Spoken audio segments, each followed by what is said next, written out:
Friends, welcome back to our channel. मैं हूं आपका होस्ट और दोस्त सलोन बड़ी मुकेश। और आज की जो टॉपिक होने वाला है बहुत ही खास होने वाला है, क्योंकि ये हमारे लिटिल वंस के लिए है। आज हम बात करेंगे summer hair care tips for childs. हमारे बच्चों के बालों को हम किस तरीके से समर्स में प्रोटेक्ट कर सकते हैं, क्या क्या टिप्स को फॉलो कर सकते हैं जिससे हमारे बच्चों के जो बाल हैं वो बच जाएं। और आजकल देखा होगा बच्चों के बाल काफ़ी लाइट हो रहे हैं, उनका बालों का जो कलर शेड है वो भी काफ़ी फेड होता रहता है और बाल काफ़ी ज़्यादा ड्राई हो जाते हैं। कभी हम ऑर्गेनिक प्रोडक्ट्स की तरफ जाते हैं तो कभी हम किसी ऐसे प्रोडक्ट की तरफ जाते हैं जिसमें साइन ऐड करने का, या फिर बच्चों के लिए वो किस तरीके से प्रोटेक्ट करेगा या नहीं करेगा। इस पूरी वीडियो में हम उस चीज़ की बात करेंगे। अगर आपने अभी तक हमारे चैनल को सब्सक्राइब नहीं किया तो चैनल को सब्सक्राइब कर दें और इस वीडियो के एंड तक बने रहें, जिससे आपको ये पता चलेगा कि आप बच्चों के बाल को किस तरीके से केयर कर सकते हैं समर्स में। ऐसी और वीडियोस के लिए हमारे चैनल को सब्सक्राइब जरूर। टॉपिक होने वाला है वो है समर चाइल्ड हेयर केयर। इसके बारे में हम पूरी बात करेंगे। हमने इससे पहले इंट्रोडक्शन छोटा सा दे दिया था कि बेसिकली हमें समर से बच्चों के बाल को क्यों इतना केयर करने की जरूरत है। इसका कारण ये है कि आपने देखा होगा जो फुट ब्रिज होते हैं, फुट ब्रिज के नीचे जो बच्चे आपने देखे होंगे जो कि स्लम्स बच्चे होते हैं, उनके बाल आपने कभी देखे होंगे, कभी गौर किए होंगे कि उनके बाल काफी ब्लॉन्डिश, ड्राई और काफी डैमेज्ड हेयर होते हैं। उसका कारण क्या होता है? उसका कारण ये होता है कि उनके जो बाल हैं सही से केयर नहीं किए जाते। उनका कारण ये है कि उनके बाल को सही से न्यूट्रिशन नहीं मिल पाती, उनको हाइड्रेशन सही से नहीं मिल पाती, उनको समर्स में जो यूवी जो रेज होती है उससे उनके बालों को कोई केयर नहीं मिल पाती। कारण ये भी हो सकता है कि क्यों हम ऐसा क्या कर सकते हैं जिससे कि हमारे बच्चों के बाल जो है ऐसे स्थिति में ना जाएं, या फिर हमारे बच्चों के बाल हमेशा हेल्दी रहें। हम ये भी चाहते हैं कि बच्चों को गर्मी में ज़्यादा दिक्कत ना हो बाल से। तो इस पूरे वीडियो को आप एंड तक जरूर देखना। हो सकता है कि आपको कुछ ऐसी टिप्स मिल जाएं जिससे कि आप अपने बच्चों की हेयर केयर के जो ऑप्शंस ढूंढ रहे थे वो आपको मिल जाए। तो बात करते हैं सन प्रोटेक्शन यानी यूवी। यूवी का मतलब होता है यूवी रिफ्लेक्ट। जो आपने देखा होगा कि सन के अंदर जो पराबैंगनी किरणें होती हैं यानी कि यूवी रिफ्लेक्टर्स, आपने देखा होगा कि कई लोग यूवी प्रोटेक्शन क्रीम लगाते हैं, कोई लगाता है सनस्क्रीन लगाता है, तो वो हमारी स्किन को बचाता है बेसिकली। तो ऐसा हम क्या लगाएं जिससे हमारे बाल जो है सन के रिफ्लेक्ट से सीधे आगे बच जाए, क्योंकि यूवी एक ऐसी हानिकारक रेज होती हैं जो कि सीधी आती है सन से और हमारे हेयर को ना पूरी तरीके से, अगर उसके पोर्स ओपन होंगे तो उसके अंदर से हो सकता है कि पिगमेंट्स डिफ्यूज हो जाए, हो सकता है कि उसको वो ड्राई कर दे, उसके अंदर का जो वाटर लेवल होता है उसको कम कर दे, और यहाँ तक कि स्किन को भी डैमेज पहुंचा सकता है, क्योंकि सन के अंदर जो हीट होती है वो बेसिकली बहुत हार्मफुल होती है, जो हमारे बच्चों को काफ़ी ज़्यादातर दौर पे, जैसे हम देखते हैं कि समर्स की छुट्टियां चल चुकी हैं तो बच्चे मोस्टली खेलने कूदने के लिए जाते हैं। जैसे हमने उनको कोई एक्टिविटी में ऐड करा दिया तो हमने बच्चों को शाम को आके देखा कि बच्चों की तो हालत थोड़ी बालों की बहुत ज़्यादा खराब हो गई है, बाल काफ़ी ड्राई ड्राई से हो गए हैं, क्या हुआ ऐसा? तो उसका कारण होता है UV reflex. Natural lightning, natural lightning वही मैं जो आपको बताया था कि फुटब्रिज के नीचे जो बच्चे होते हैं उनके बाल जो है नेचुरल लाइटनिंग की वजह से खराब हो जाते हैं, जिसको आपको ट्रीट करना पड़ता है। अगर आप उसको ट्रीट नहीं करेंगे तो वो आपके बाल काफ़ी ब्रिटल और डैमेज हो जाते हैं। और यूवी प्रोटेक्टर, यानी यूवी प्रोटेक्टर का मतलब हो गया हम किसी ऐसी प्रोडक्ट का यूज कर सकते हैं जिससे हमारे बच्चों के बाल के ऊपर एक प्रोटेक्शन शील्ड बन जाए, ताकि जो सन की जो हीट आ रही है उससे वो बच्चे के बाल बच जाए और वो रिफ्लेक्ट होकर वापस चली जाए। तो बेसिकली वो हमारे बालों को बचाने के लिए यूवी प्रोटेक्टर, यानी कि हम अपने बच्चों के बालों पे कुछ ऐसी चीजें लगा सकते हैं जिसके बारे में हम आगे बात करेंगे, जिससे हमारे बच्चों के बाल काफी हद तक बच जाते हैं यूवी से।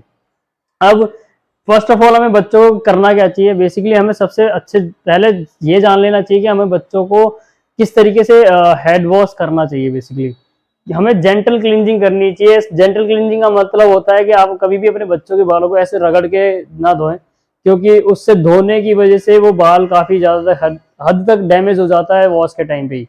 अगर आप कोई हेयर मास्क या कंडीशनर अप्लाई नहीं करते हैं तो वो बाल के जो पोर्स होते हैं वो ओपन रह जाते हैं, जिसकी वजह से वो बच्चे के जो बाल हैं वो काफ़ी हद तक डैमेज हो जाएंगे। अगर वो किसी खेल एक्टिविटी में बाहर जा रहा है और वहाँ पे उसको सन का रिफ्लेक्ट पड़ा तो इसीलिए आप हमेशा कोशिश करें कि माइल्ड और सल्फेट फ्री शैम्पू का यूज़ करें। माइल्ड जैसे कि आप कोई भी शैम्पू जो आप रेगुलर यूज़ कर रहे हैं उसे किसी भी वाटर के साथ में डाइल्यूट कर लें, उससे वो माइल्ड हो जाता है।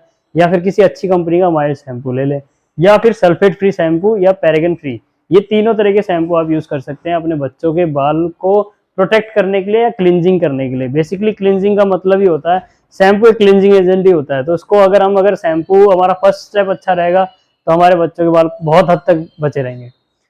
अब बात करते हैं हाइड्रेशन की। हाइड्रेशन यानी कि वाटर लेवल क्या ज़्यादा ज़रूरी होता है समर्स में। अगर आप समर्स में हेयर और स्किन की बात करते हैं तो बच्चों के लिए बहुत ही ज़्यादा ज़रूरी होता है ड्रिंक, पानी बहुत ज़्यादा पीना, क्योंकि अगर हाइड्रेशन नहीं होगा तो उससे हमारे बच्चों के जो बाल हैं और स्किन है वो दोनों ही इफेक्ट डालते हैं। अगर किसी सूखी दीवार पे अगर आप डायरेक्ट हीट डालते हैं तो वो चटक जाती है। अगर उसमें पानी पड़ा और उसके ऊपर आप अगर हीट डालेंगे तो उसे समय लगेगा, पहले वो पानी इवेपोरेट होता है, उसके बाद में वो हीट कहीं जाके दीवार के ऊपर जाती है। तो इसका कारण यही है कि अगर वो हाइड्रेट रहेंगे तो आपके बच्चों की हेयर और स्किन दोनों बची रहेगी। तो बच्चों को जितना हो सकता है आप पानी बहुत ज़्यादा पिलाएं। स्टाइलिंग टूल का यूज़ ना करें गर्मियों में, क्योंकि गर्मियों में स्टाइलिंग ऑलरेडी बहुत ज़्यादा हीट होती है, और अगर आप स्टाइलिंग टूल का काम इस्तेमाल करेंगे बच्चों के बालों पे तो उससे उनके बाल और ज़्यादा डैमेज हो सकते हैं। डैमेज होने के साथ साथ में बाल बहुत ज़्यादा पोरस होगा, उनका वाटर लेवल बिल्कुल ख़त्म हो जाएगा और बाल बाद में ब्रेकेज पे आ जाएंगे, उनका कलर पिगमेंट चला जाएगा तो वो बाल काफ़ी ड्राई दिखने लगेंगे, साथ साथ उनके बाल बीच में से टूटने भी चालू हो जाएंगे। तो ऑलवेज हमेशा ध्यान रखना चाहिए कि बच्चों को हाइड्रेशन पे बहुत ज़्यादा ध्यान देना चाहिए। और स्विमिंग पूल के लिए अगर प्रिपरेशन हो रही है, स्विमिंग पूल अगर आप बच्चों को समर्स में एक एक्टिविटी ऐड कर देते हैं, जैसे कि आप समर्स आने वाले हैं तो बच्चों को आप स्विमिंग पूल जरूर ले जाते हैं। तो आपने देखा होगा कि मोस्टली जब स्विमिंग पूल पे ले जाते हैं तो बच्चों को नहाने के बाद में बाल काफ़ी ज़्यादा ड्राई हो जाते हैं, आपस में काफ़ी टेंगल हो जाते हैं, वो बाल पूरी तरीके से डिटेंगल नहीं हो पाते हैं। उसका कारण ये है कि उस स्विमिंग पूल वाटर के अंदर क्लोरीन और सॉल्ट बहुत ज्यादा मात्रा में होता है। क्लोरीन के अंदर, स्विमिंग पूल के अंदर क्लोरीन और सॉल्ट बहुत ज्यादा होता है, तो जिसकी वजह से बालों के जो पोर्स हैं वो ओपन हो जाते हैं और वो पानी किस हद तक हमारे बालों के कोटेक्स तक पहुंच जाता है, जो कि हार्ट होता है बालों का, जिसके अंदर पहुंचने के बाद वहां पे जो स्टोर होता है वाटर, जो नेचुरल वाटर होता है वो, और जो पिगमेंट्स होते हैं, पिगमेंट्स हो गए, और जो उनके अंदर जो हमारे न्यूट्रिएंट्स होते हैं वो भी एक तरीके से निकलना चालू हो जाते हैं, जिसकी वजह से बाल काफी हद तक पोर्स और ड्राई दिखने लग जाता है और टेंगल हो जाते हैं आपस में, क्योंकि उनके पोर्स अगर खुल गए यानी कि जो उनके जो साफ्ट है वो ओपन हो जाते हैं, तो वो बाल आपस में लैग करते हैं और वो अटक जाते हैं और फिर वो टेंगल्ड हो जाते हैं। तो उसका मोस्ट कारण यही है कि उसमें हाई क्लोराइड और सॉल्ट वाटर बहुत ज्यादा होता है। तो इससे बचने के लिए क्या कर सकते हैं? बचने के लिए आप फर्स्ट ऑफ ऑल कर सकते हैं कि आप जब भी स्विमिंग पूल अपने बच्चे को भेजते हैं तो किसी भी तरह का ऑयल आप यूज करें। कोकोनट ऑयल हो सकता है, ऑलिव ऑयल हो सकता है, या फिर किसी भी तरह का मस्टर्ड ऑयल हो सकता है। उससे अच्छे से बच्चे के बाल और बॉडी पे अप्लाई कर दें, ताकि वो जब सॉल्ट वाटर के अंदर जाते हैं या फिर क्लोरीन वाटर के अंदर जाते हैं, जैसे स्विमिंग पूल के अंदर चले जाएंगे, तो उस टाइम पे आपके बच्चों की स्किन पे और हेयर पे एक प्रोटेक्शन शील्ड बन जाएगी, जिससे कि जो क्लोराइड वाटर है और जो सॉल्ट वाटर है वो आपके बच्चों की स्किन और हेयर पे दोनों पे इफेक्ट कम डालेगा। और हो सकता है कि आपके बच्चों के बाल पहले की जितना ज़्यादा आपस में उलझेंगे नहीं और वो ड्राई और डैमेज। तो उसको अगर आपको बचना है कि अगर आपने जैसे स्विमिंग पूल में भेज दिया बच्चे को, आपने उसके बालों में अच्छे से ऑयल अप्लाई कर दिया, अप्लाई करने के बाद में अब जैसे वो घर पे आ जाते हैं तो आपको पहले उसे अच्छे से फ्रेश वाटर से रिंस करना चाहिए, जिससे जो भी क्लोराइड और सॉल्ट का जो कंटेंट होता है बालों में अटक जाता है वो धीरे धीरे निकल जाएगा। उसके बाद में फिर से आपको ऑयल अप्लाई करना चाहिए बच्चों के बालों में, ताकि वो जो थोड़ी बहुत ड्राइनेस होगी वो बालों में वो अच्छे से उसको मॉइस्चराइज कर देगा। और या फिर कोई आप ऐसा चीज यूज कर सकते हैं, हेयर मास्क या कंडीशनर अप्लाई कर दें, जिससे बच्चे के बाल वापस सॉफ्ट हो जाते हैं और साथ साथ में वो बाल काफी शाइनी दिखने लग जाते हैं। और अगर हो सकता है तो आप बच्चे को स्विमिंग पूल में भेजने से पहले अप्लाई कर दें ऑयल, उसको कैप पहनाकर अंदर भेजें ताकि वो पानी भी अंदर ना जाए।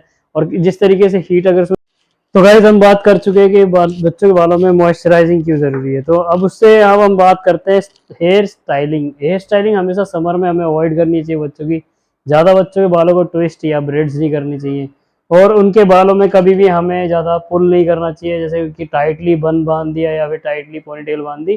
तो इन चीज़ों को अवॉइड करना चाहिए, हमेशा जेंटल हैंडल करना चाहिए उन बालों को। और साथ ही साथ बच्चों को ऐसे स्टाइल करनी चाहिए जैसे सॉफ्ट बन हो गए, साथ साथ में लो पोनी हो गई, और काफी जेंटल तरीके से बांधी हुई पोनी, जो कि ज्यादा हार्डली ना बंधी हो। क्योंकि जितनी भी स्कूल टाइम पे वो एक्टिविटी करते हैं तो उस टाइम पे हम अपने बच्चों के बाल काफी ज्यादा पुल कर चुके होते हैं, जिससे बालों को काफी ज्यादा नुकसान पहुंच चुका होता है, डैमेज पहुंच चुका होता है। तो ये समर्स में बच्चों के बालों को ज्यादा ज्यादा पुल या उसको ज्यादा खींच के ना बांधे, उससे क्या होगा, बच्चों के बालों को दोबारा से नुकसान हो सकता है, इसीलिए इस चीज का ध्यान रखें। बात करते हैं टैंगलिंग टिप्स। टैंगलिंग बहुत ही ज़्यादा ज़रूरी है। जब आपने शैम्पू कर दिया यानी क्लिनजिंग यूज़ कर दी, उसके बाद में आपने मॉइस्चराइजिंग कर दी, अब आप बालों में आती है कॉम्ब करने का तरीका कैसा होना चाहिए। जैसे हमारा एक बाल है, अगर हम बाल को डायरेक्टली रूट से अगर हम कॉम्ब करते हैं तो यहाँ आते आते ये गुंजल हो जाता है, और साथ साथ में यहाँ आते तो नोट्स पड़ जाते हैं और ये काफ़ी टेंगल हो जाता है। आप मोस्टली इसी तरीके से कॉम्ब करते हैं, जिसकी वजह से बच्चों को काफ़ी नुकसान होता होगा। अब तरीका बताते हैं कि जो सलोन में यूज़ होता है कि किस तरीके से बालों में कॉम्ब की जाती है, वो तो आप भी कर सकते हैं, और आपके बच्चों के लिए भी आप इसको यूज कर सकते हैं। जैसे ये बाल है, तो पहले आप एंड्स में स्टार्ट करें, यहाँ से कॉम करें, कॉम करने के बाद में आप मिड एंड्स में कॉम करें, फिर आगे रूट्स एंड्स में करके उसको कॉम करें और फिर डायरेक्ट कॉम कर दें। इससे क्या होगा, बाल एकदम जेंटली, एकदम एकदम टैंगल फ्री होता हुआ एकदम नीचे की तरफ तक आपका एकदम सीधा हो जाएगा। और कोशिश करें कि आप कभी भी रूट्स से डायरेक्ट एंड्स तक ना जाएं, सीधे एंड्स से स्टार्ट करें, मिड एंड्स पे जाएं, फिर उसके बाद रूट पे जाएं। इस तरीके से अगर आप ब्रश करते हो तो इससे आपके बच्चों के बाल ज़्यादा नुकसान नहीं होगा, उनमें टैंगल नहीं पड़ेंगे और वो डिटेंगल हो जाएंगे ईजिली। इसीलिए, और आप बच्चों के बालों में कुछ ऐसे टूल्स भी यूज़ कर सकते हैं, जैसे कि आप वाइट टूथ कॉम यूज़ कर सकते हैं, आप वुडन कॉम यूज़ कर सकते हैं जिनके वाइट टूथ होते हैं, साथ साथ बैंड ब्रश का यूज़ कर सकते हैं, पैडल ब्रश का यूज़ कर सकते हैं जिसमें ब्रिसल्स काफ़ी दूर दूर होते हैं, जिससे बाल काफ़ी इजीली जेंटली क्लीन हो जाता है। अगर आपको हमारी ये समर चाइल्ड हेयर केयर की जो वीडियो अच्छी लगी हो तो आप अपने फ्रेंड्स फैमिली के साथ इसे शेयर करें और हमारे इस वीडियो को जितना हो सके उतना फैलाएं, ताकि आप और आपके जो फैमिली मेम्बर्स हैं, उनके जो बच्चे हैं, उनके हेयर केयर के बारे में उनको पता चल सके। अगर आपने हमारे चैनल को अभी तक सब्सक्राइब नहीं किया है तो guys please salon body channel को जरूर सब्सक्राइब करें। और thanks for watching guys, and keep support.